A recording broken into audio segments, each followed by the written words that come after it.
raggu baa la yidhi waxyaabaha jannada ragga loogu ballan qaaday waaba la adkeeye laakiin dumarku waxyaabaha jannada ku galeen waa wax iska dhib yar. naagta gabadha dhimata buu nebigu yidhi haweeneyda dhimata iyadu ninkaygu raadi ka yahay jannaday gashay buu rasuulku yidhi.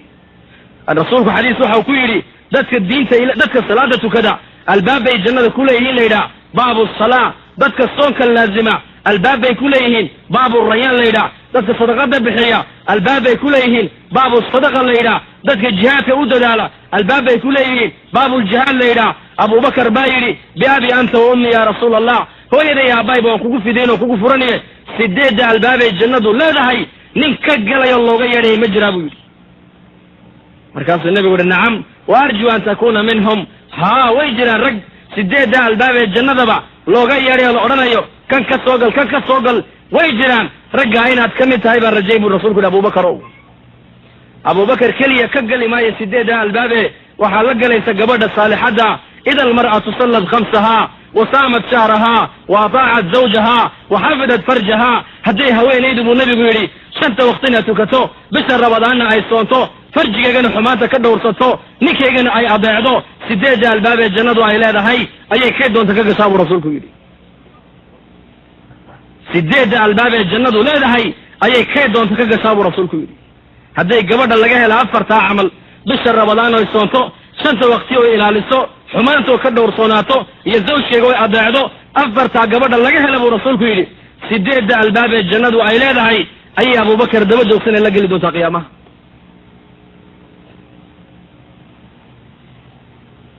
waa la weydiiyey nebiga gabadhu way weydiiyeen saxaabiyaadku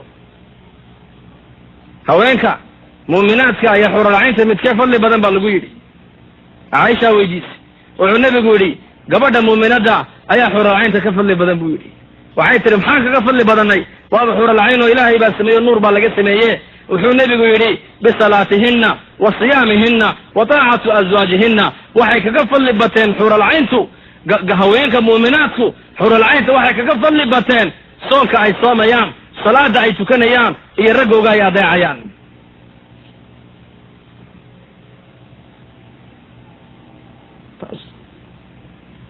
fadligiina iyo masabkiina diinta islaamku meel sarayna dhigtay. nin baa nebiga u yimid oo yidhi dadkayga qaraabadayda ayaa igu xaq mutaystay hor iyo horaanba.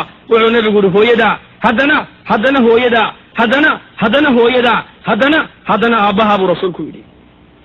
dhegayso gabadhayda muslimaday, diinta islaamku hoos kumay dhigin xaqaagiina may qarine bal diinta islaamku xaqaagii kor bay u qaaday kor. sayidina cabdullaahi bin cumar buu nin u yimiday, lacalla hada alxadiis waa marfuuc weeyaan. cabdullaahi bin cumar buu u yimiday nin, markaasuu yidhi yaa ibnu cumar hooyaday ii dhashay ayaan degtayda xashka ku keenay, intaasoo mayl ayaan degta ku soo qaaday, waan dawaafsiiyey, carafa ayaan geeye, xaqeygii ma guday mise ma gudin? wuxuu ku yidhi xaqeygii kugu lahaydood gudday iska daaye, maalinkii ay yaraantaada ku xambaarsanayd ee marada qaydka kugu xambaarsanayd ee qaydku ka dabacay ee u malaysay inaad ka siibatay maalinkaa keliya naxdintii ay naxdayba abaalkaygii maad soo celin buu ka yidhi. xaqiina waad leedihiin, xaqiina diinta islaamku meel bay ku tiirisee adiguna isku xadgudbin walaasheeda muslimaday. dhaqan baad leedahay, diin baad leedahay, islaam baad tahay, muuminad baad tahay. waxaad ku danyataa dadkii haweenkii ilaahay adduunyadan uu raalliga kaga noqday waddadoodii maryam binta cimraan ku dayo, aasiya bintu masaaxim ku dayo, faatima binta muxamed ku dayo, khadiija bintu khuwaylad ku dayo. dadkaasaa adduunkan iyo aakhira ku liibaanay. sida waxa uu nebigu yidhi sal allau alay wasalam haweenka ilaahay 4 buu ka doortay buu nebigu yidhi. 4taasina waa maxay? waa maryam, waa nebi ciise hooyadii, waa aasiya weeyaan. waa aasiya guriga fircoon bay iyay deganayd, halka baydka guriga ninka rabbinimada sheegtay guriga dhexdiisa ilaahay ku caabuday aasiya. faadumana waa ina muxamedo tacab iyo rafaadba waa u dul qaadatay, adduunyadana way ka saay qaadatay. waa khadiijo oo qofka ugu horreeyey diinta islaamka soo galay waa khadiija. qofka ugu horreeyey oo diinta islaamka dhaqaalo ku bixina khadiija ahayd. diinta islaamku meel sarayna dhigtay. raabica ayaa la weydiiyo lagu yidhi raabicay haweenku imaamna ma noqdaan, amiirana ma noqdaan, maxay ku dhacday? nebiyana ma noqdaan, maxay ku dhacdaa la yidhi. waxay tihi gabadh xigmad lahaydoo 4taaba annaka unbaa dhallabay tiri. subxaan allah, caqligu waa cajiib. caqliga allah inoo hagaajiyo. boqoradana annaka unbaa dhalla, imaamyadana annaka unbaa